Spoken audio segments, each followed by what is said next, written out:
क्या वो Asia cup में बिना स्पॉन्सर के टीम इंडिया खेलने वाली? क्योंकि अब बीसीसीआई का भी एक बड़ा बयान सामने आ चुका है।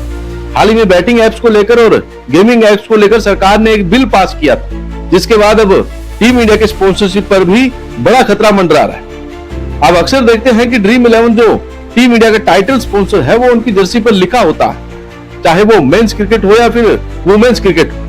आप ड्रीम 11 हमेशा टीम इंडिया की जर्सी पर देखेंगे, चाहे टीम इंडिया मैदान पर हो या प्रैक्टिस कर रही या प्रेस कॉन्फ्रेंस में जब भी कप्तान और कोच आता है तब भी ड्रीम 11 आपको चमकता हुआ दिखता है। लेकिन अब ड्रीम 11 जो स्पॉन्सर है वो कहीं हट ना जाए, क्योंकि अब गेमिंग ऐप को लेकर बिल पास हो गया। साथ ही साथ अब बीसीसीआई भी सरकार के इस फैसले के बाद स्पॉन्सरशिप पे एक बड़ा बयान दे रहा है। दरअसल बीसीसीआई के सेक्रेटरी देवजीत सकैया ने एक बड़ा बयान दिया है, जिसमें कहा गया है कि एक बार कानून लागू हो जाए हम इस पर गौर करेंगे, इसकी जांच करेंगे, अगर ये जायज है तो हम ऑनलाइन सट्टेबाजी और गेमिंग कंपनियों के स्पॉन्सर लेंगे, अगर ये जायज नहीं है तो हम कुछ नहीं करेंगे। सिगरेट और शराब का उदाहरण लीजिए, क्या बीसीसीआई ने सिगरेट और शराब कंपनियों से कोई स्पॉन्सरशिप लिया जब इस तरह की कंपनियों से स्पॉन्सरशिप लेना प्रतिबंध था? इसलिए हमारे देश में कानून लागू के तहत जो भी जायज है हम वही करेंगे। बीसीसीआई देश की हर उस नीति का पालन करेगा जो केंद्र सरकार द्वारा बनाई जाती है। दरअसल सिर्फ माई 11 सर्किल और ड्रीम 11 पर गाज नहीं गिरी है, तमाम जो गेमिंग एप्स है जिसपे पैसों का लेन देन होता है वो सारी एप्स जो है वो बैन हो जाएगी। इस पर बिल पास हो गया और ऐसे में अब टीम इंडिया की स्पॉन्सरशिप पर भी खतरा मंडराते हुए दिख रहा है।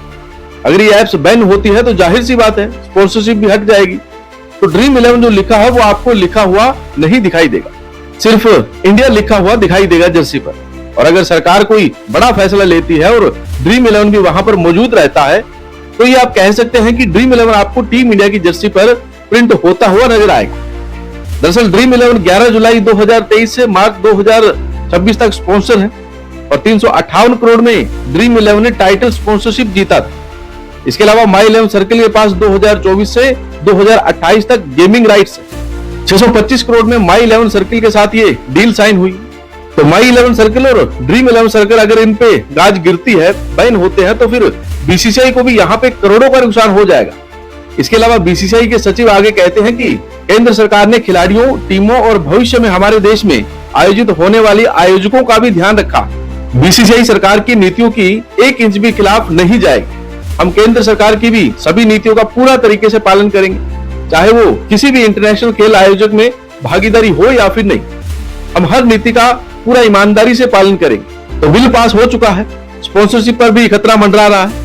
अगर सरकार और बड़े फैसले लेती है तो हो सकता है कि स्पॉन्सरशिप ना मिले और बिना स्पॉन्सरशिप के ही टीम इंडिया एशिया कप में खेलती हुई नजर आए। अब देखते हैं कि इस बिल पर और आगे क्या फैसले आते हैं। आपको क्या लगता है, क्या ड्रीम 11 सर्किल या माई 11 सर्किल बैन होने चाहिए या फिर नहीं? कमेंट करके